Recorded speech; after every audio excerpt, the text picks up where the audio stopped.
Hello, my loves. My lovely, lovely witches. I have a new Book of Shadows tour to show you. I didn't think I was going to end up filling this book as quickly as I did. Oh, breathless. Okay. Taking a breath. Whew. Deep breath. Good. So I think I spoke in a previous video earlier this year about the fact that I have a grimoire specifically now for my Grimoire 52 prompts and also the As Above, So Below prompts. And so I was expecting that maybe if I was still focusing on that, I wouldn't have, you know, quite as much going into my Book of Shadows. I have found over the years, my Book of Shadows has taken anything from a couple of months to finish a book, anything up to, I think I had one for 8 years. It wasn't a super thick book particularly, just the way my practice was and wasn't happening. I took a bit of a break from my spirituality in a lot of ways at that point. But most of them have been, you know, back in the early days, a couple of years, year or two.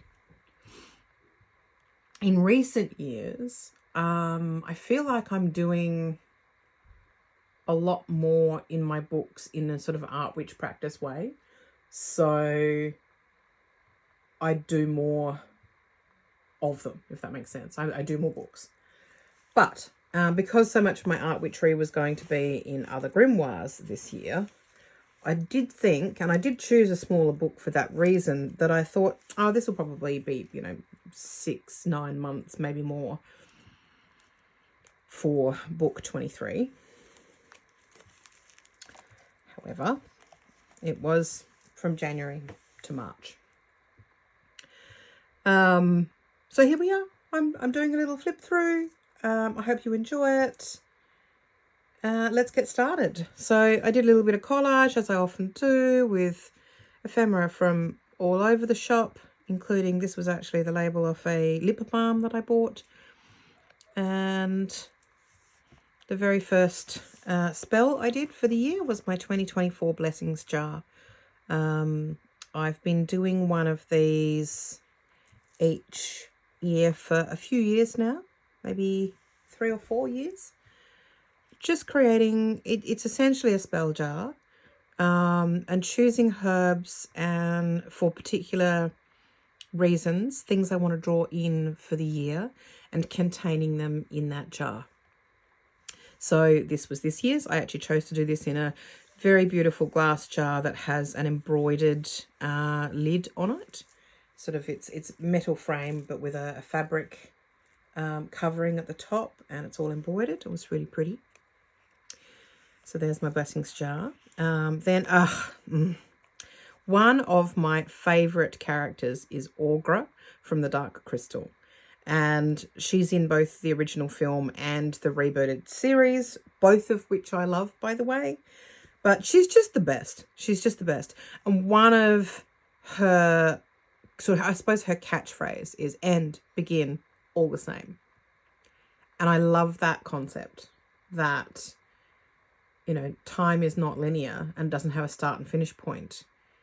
It's, well, to quote Doctor Who, a big ball of wibbly wobbly timey wimey stuff. But for Aughra, it's circular. It has no end and it has no beginning. It's all the same. It's just, you are in that moment at that time. And I really, really, really love that. So I wanted to pop that little quote into my book with a couple of pictures of Aughra. That's her from the original film, and that's her in the reboot series. Then this is actually my Comfy Cozy Witchy for January. I'll show you the front of the card at least. I think the insides of that one are actually quite personal. And I have some new moon intentions in this card as well. If I can get that back in. It does not want to go in. There we go. So in there is my new moon intentions.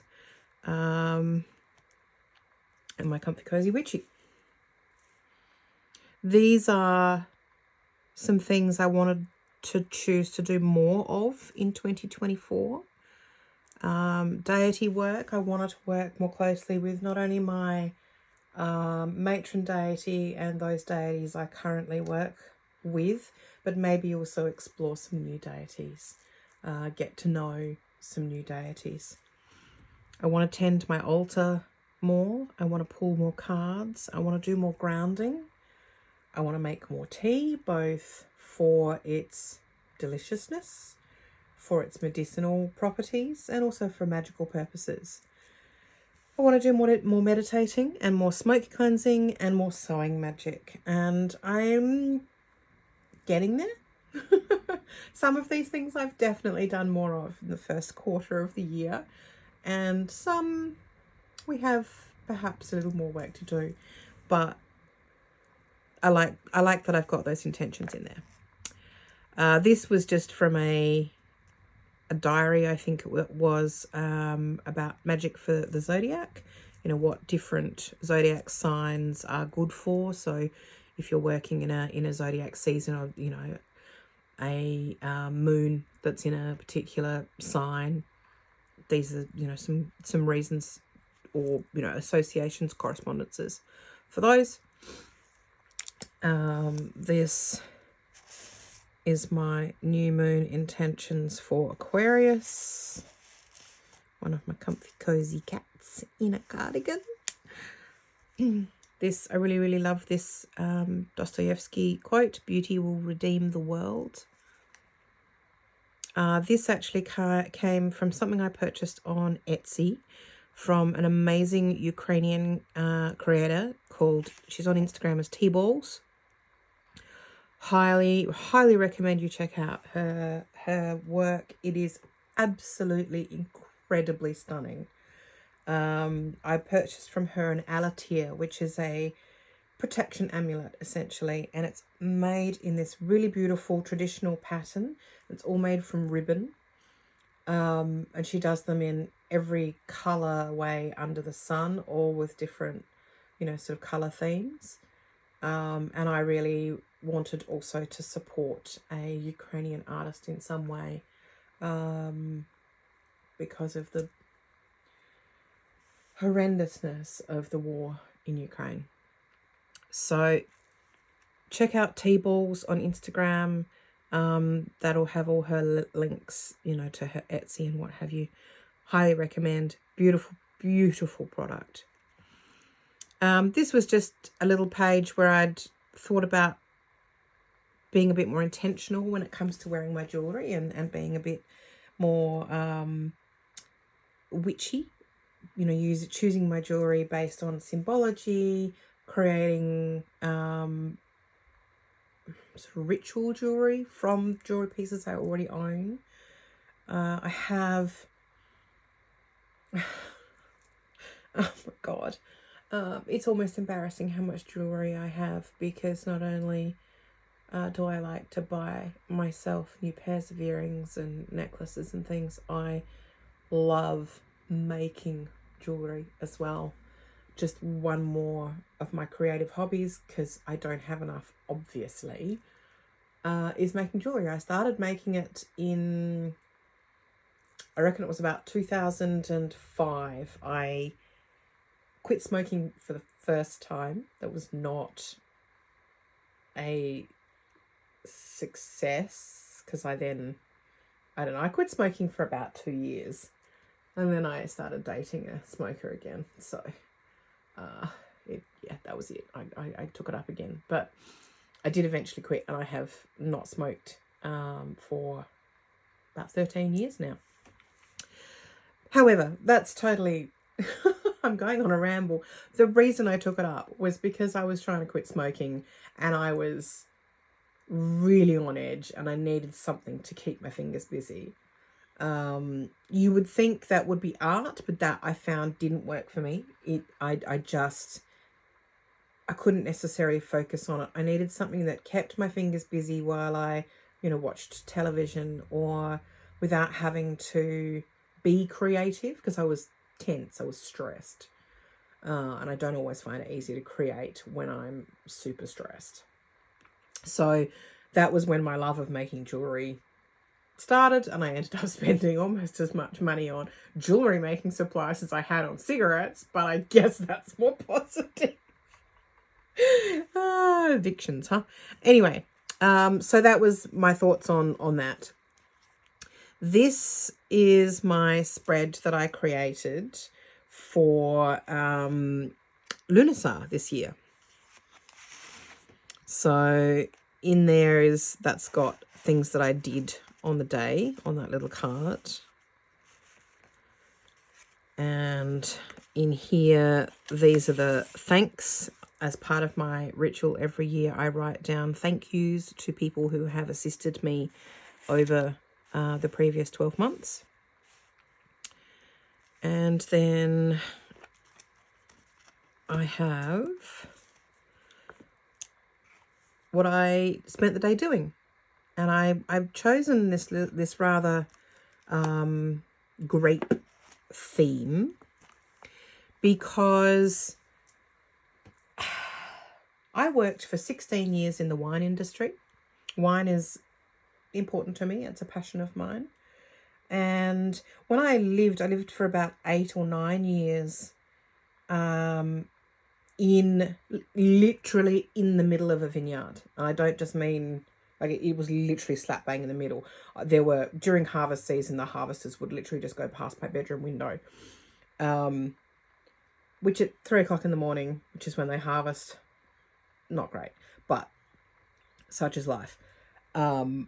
It certainly connected me very, very closely to the land and farming in that way, the way that we celebrate a lot of the agricultural Sabbats, Lunasa being one of them.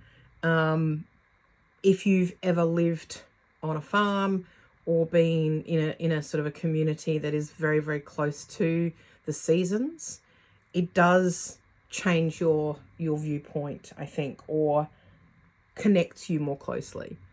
That's not to say you can't connect if you live in an urban environment, because you can, obviously. I do now. But I do think it can be harder for people to really connect with some of those harvest Sabbats, that sort of thing. I know some people just say that it just doesn't relate to their life, which I totally get. And Lunasa, as I've said before, is my least favourite Sabbat of the year because it's my least favourite time of the year. It's usually very hot. I don't like that weather. I can't wait for Mabon. I just want Mabon to happen so that we can move into autumn. So I decided this year to tie it into something I do love, something I have had experience with, something that was really sort of integral to my life for a long time. And to try and bring that back, to bring back a love of Lunasa as a Sabbat. So hence the grape theme. This was my full moon in Virgo spread. I think I actually shared this one on Instagram, so you might have already seen it. And at this time, lots of pink and green. I was just really needing to focus on my heart chakra, going through some stressful times, and it wasn't even intentional. I was really attracted to the colour scheme of pink and green.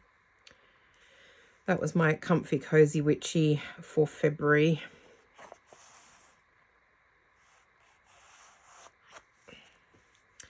This is a success sigil actually created by the lovely Lucy from Les Patouilles de Lucie.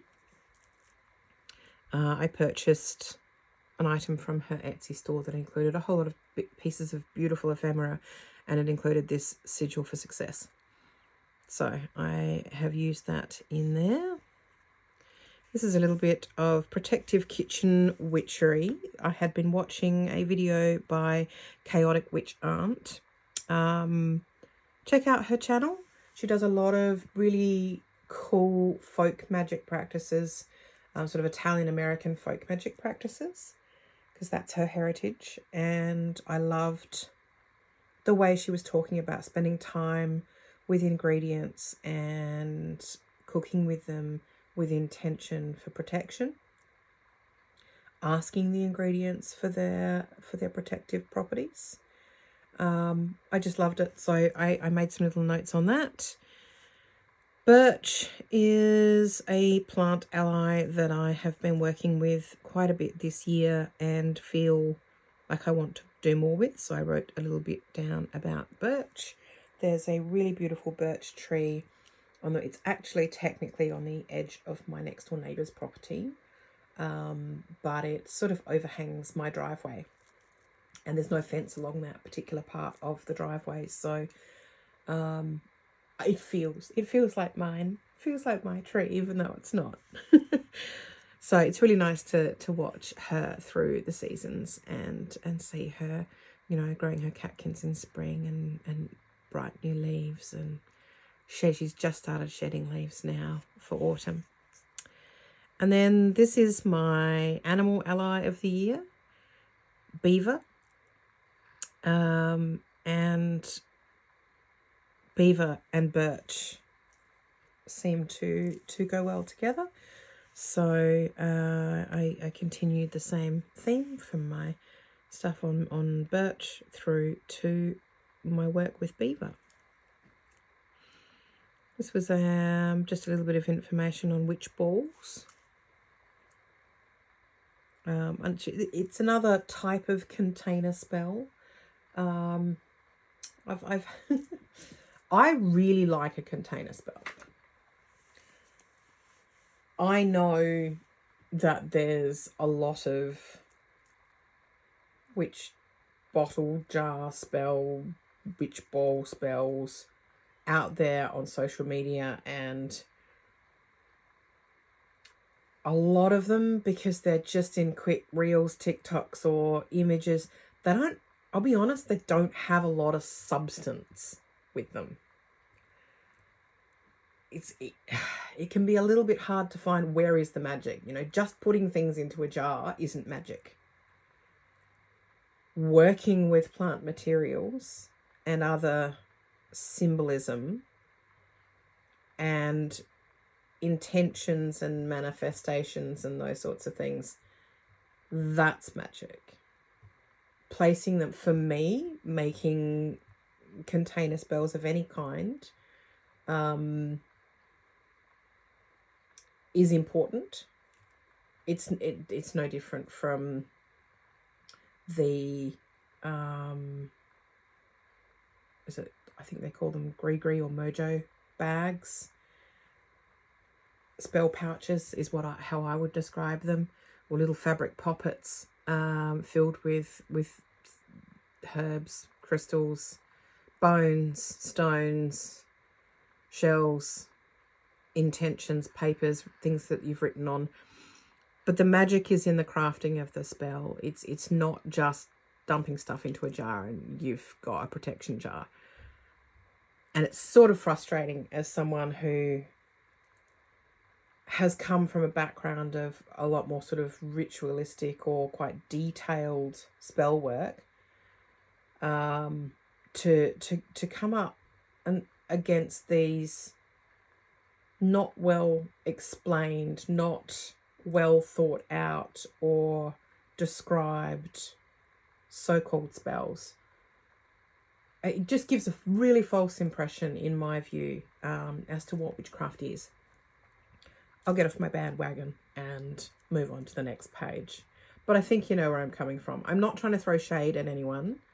I just think that, unfortunately, sometimes social media can truncate a practice and try and distill it down to a really small thing. And we lose context and we lose valuable information and teaching. So this is an art witch protection spell that I did. There's actually some things written in this yellow layer in the same yellow crayon about protecting. So it's sort of a sigil writing spell, art spell. This one I talked about on my video about art for a spell, because that is where I sort of started with this spread. So if you, excuse me, if you want to know more about it, please go and have a look at that video. Same with this one, also an art for a spell lesson. Oh, this is, I came across in the bottom of a drawer a whole lot of bits and pieces written, some of them written down and some of them just cut from or printed off from the internet, I think, about the zodiac signs in the moon. And I just decided to stick them into my book rather than just have them floating around. So I think it was printed off the internet. And we're talking probably printed off 20 years ago. A long time ago. Definitely. This was my new moon in Pisces. Intentions. This was the Lunasa booklet from Muses of Mystery. This was some Lakshmi soap that I bought for flow, abundance and beauty. Flow is my word of the year this year. So to come across this soap for flow felt right, and it smelled, oh my God, smelled absolutely heavenly. I've used it all up now, sadly. Little road opener, colouring spell from Molly Roberts. There she is. This was my Comfy Cozy Witchy for March, and I've used some more Molly ephemera in there. This was a home blessing that I really liked the sound of. I have no idea where I found this. I really don't. I think, I don't know, I came across it scribbled on a piece of paper, and I think it might have come from a book, maybe. I've no idea, but it was nice, so I wrote it out again and stuck it in my book. Some information on Lunasa. That was a rune reading that was done for me. A little rhyme for witch bells, when you hang witch bells on your door. The autumn equinox. This was just an autumn equinox art piece that I was just really vibing with the equinox season.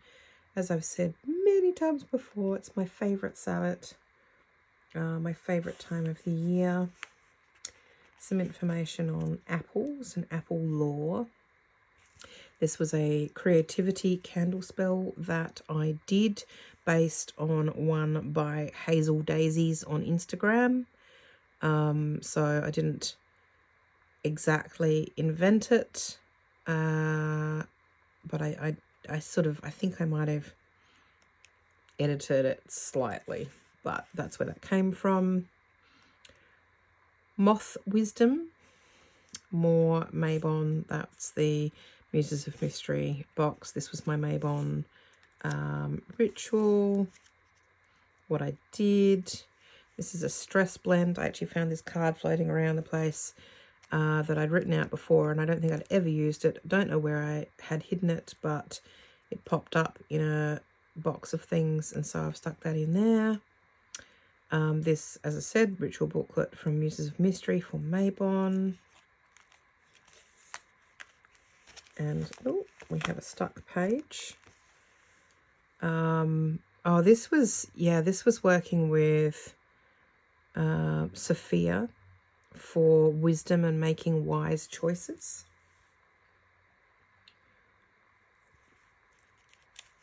Really, really love that. It's got a really cool vibe to it. This is a really important one for me, and it's a good reminder for anyone else out there who has experienced trauma. There can be some toxic positivity about it making you stronger. Whatever doesn't kill you makes you stronger. I don't like that thought process. I think that's toxic positivity in my view. But I did come across this, which is trauma doesn't give you strength and you don't owe it gratitude, but it can reveal the strength that was within you all along. And I think that's very true.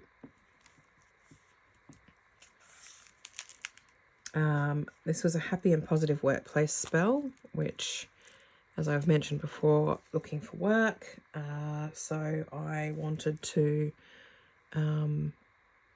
do this candle spell for for finding a position in a happy and positive workplace, because I actually came from a really toxic work environment. So, in some ways, I think the universe had my back when I was made redundant because I wasn't happy there at all. But, and this was a road opener candle spell for